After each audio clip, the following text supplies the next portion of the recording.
Eccoci qua ragazzi e bentornati anche oggi per una nuova chiacchierata. Sono giornate che vanno un po' a rilento, sappiamo che c'è stato l'insediamento di Carnevali, però ci vorrà del tempo per capire, speriamo poco, però ci vorrà del tempo per capire un po' cosa succederà. Ci sono dei fascicoli aperti come sono quelli di Sorloth e Emiliano Martinez e io mi aspetto comunque che si vada avanti perché questi due nomi sembravano comunque avvallati da Luciano Spalletti. Dall'altra parte invece ci sono dossier chiusi come quello di Vlahovic dove ci potrebbe essere qualche colpo di scena. Io la mia opinione ve l'ho già detta, spero che le cose non cambino, però vi terrò informati su quello che succede. Poi io ve l'ho già detto, se qualche giorno non mi sentite è perché magari non c'è tantissimo di cui parlare e non voglio ripetervi le stesse cose.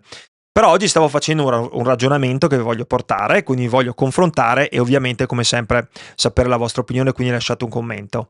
Però in questi giorni il tifoso juventino mi sembra un po' diviso in due parti. Non voglio dire due fazioni perché ovviamente tifiamo tutti la stessa squadra, però vedo da una parte chi vuole sognare, chi ha visto l'arrivo di Carnevali come l'inizio di una nuova era e chi pensa che bastino magari quei 2 o 3 acquisti, dato che c'è un allenatore di esperienza come Spalletti, per tornare competitivi in tempi abbastanza brevi, e questa è un po' una parte della medaglia.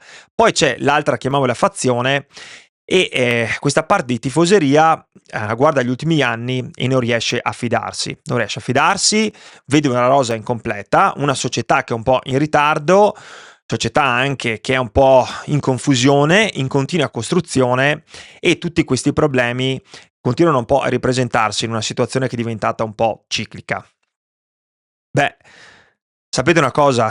Io vi dico che entrambe queste due fazioni in realtà hanno una parte di ragione, come un po' sempre anche così quando ci sono due fazioni in generale. Il calcio senza sogni non avrebbe senso. Se fossimo tutti dei freddi ragionieri, probabilmente non passeremmo le giornate a discutere di Juventus, e il calcio deve essere passione, deve essere anche proprio, deve avere la capacità di riportarti a quando eri bambino e calciavi il pallone, quindi è una cosa fondamentale. Però allo stesso tempo penso che raccontarsi una realtà diversa da quella che abbiamo davanti non vada ad aiutare nessuno. Negli ultimi giorni ho letto commenti di ogni tipo, c'è chi si arrabbia se si definisce questa rosa mediocre, c'è chi vede qualsiasi dubbio come negatività e c'è invece chi ormai è convinto che nulla possa cambiare. Io sinceramente non mi riconosco in nessuno di questi due estremi, tendo ad essere una persona che sta un po' più nel mezzo, anche se ovviamente ho delle idee abbastanza forti. Però non penso che la Juventus sia destinata a restare dov'è e che non ci sia più nulla da fare per migliorare la situazione. Però non penso nemmeno che basti cambiare un dirigente, un allenatore o acquistare 2 giocatori per risolvere problemi che si sono accumulati, perché quello di cui parliamo oggi, ragazzi, non sono problemi, è un accumulo di situazioni che poi nel tempo, ovviamente, da questo buco che c'era, che era piccolo, si è formata un po' una voragine. Quello che sto vedendo in questi giorni è comunque una società che sta ancora cercando una direzione definitiva. Ve l'ho spiegato ieri nel mio video, da Comolli a Carnevali denota secondo me un po' di confusione. Vedo anche una squadra che dovrà cambiare tantissimo. Io spero vivamente che ci sia un cambio proprio dal punto di vista della rottura dello spogliatoio che ha formato la Juventus in questi ultimi anni, motivo per il quale, ripeto, non vorrei che che il fascicolo Vlahovic fosse riaperto. Vedo tante cose che sono un po' lì, tanti punti di domanda, per l'appunto queste provare a prendere calciatori come Sorloth e Emiliano Martinez, però ancora tutto lì in aria, scusate, ci sono calciatori che torneranno alla base, è di oggi la notizia di Arthur che comunque non verrà riscattato dal gremio, quindi per il quinto anno consecutivo sarà qualcuno che dovremo piazzare con difficoltà.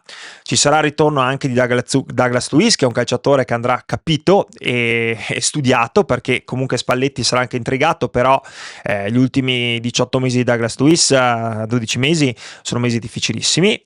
C'è per l'appunto la situazione di Vlahovic, che non è ancora conclusa. Ci sono tanti calciatori, ragazzi, che dovranno partire e alcuni che comunque andranno sacrificati e non si possono più sbagliare le scelte andranno fatte bene.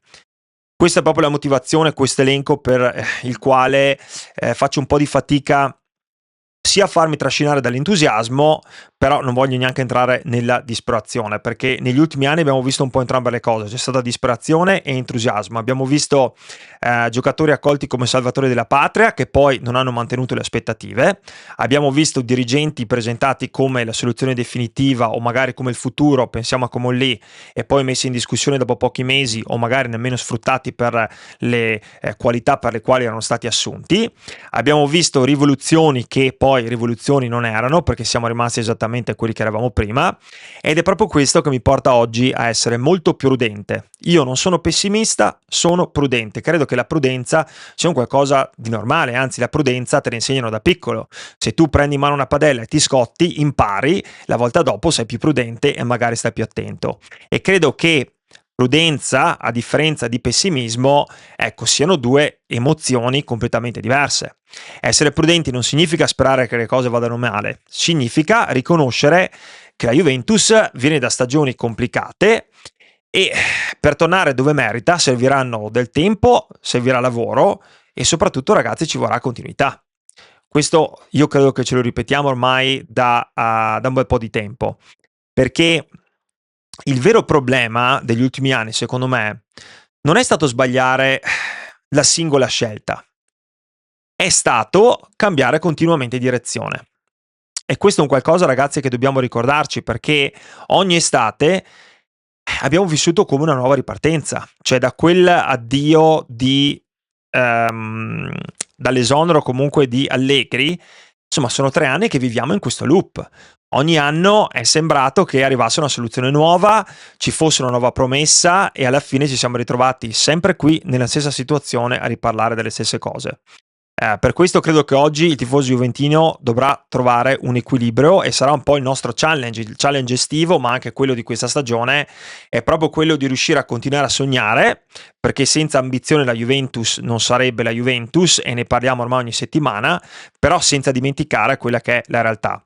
Perché solo se guardiamo in faccia i problemi, allora possiamo essere onesti e riuscire a risolverli. E forse il prossimo passo per tornare grandi non è convincerci che vada tutto bene, è avere il coraggio di capire esattamente dove siamo oggi e poi ripartire da lì, rimboccarsi le maniche e capire che bisogna ripartire un passettino alla volta, come ci hanno insegnato a fare fin da quando eravamo ragazzini, per cercare comunque di ritornare a divertirci di nuovo, perché ragazzi, secondo me la cosa importante per la Juventus, ma anche per noi quest'anno, è ritornare a ritrovare un po' di sano divertimento, altrimenti ragazzi, guardare il calcio senza divertimento è un po', diciamo, controindicativo. Lasciatemi le vostre opinioni, mi raccomando, lasciate il solito commento, mi piace, iscrizioni, ormai non continuo a ripeterlo perché tanto lo sapete. Come sempre, un bacio e forza Juve, mi raccomando, sempre avanti, testa bassa, lasciatemi le vostre opinioni.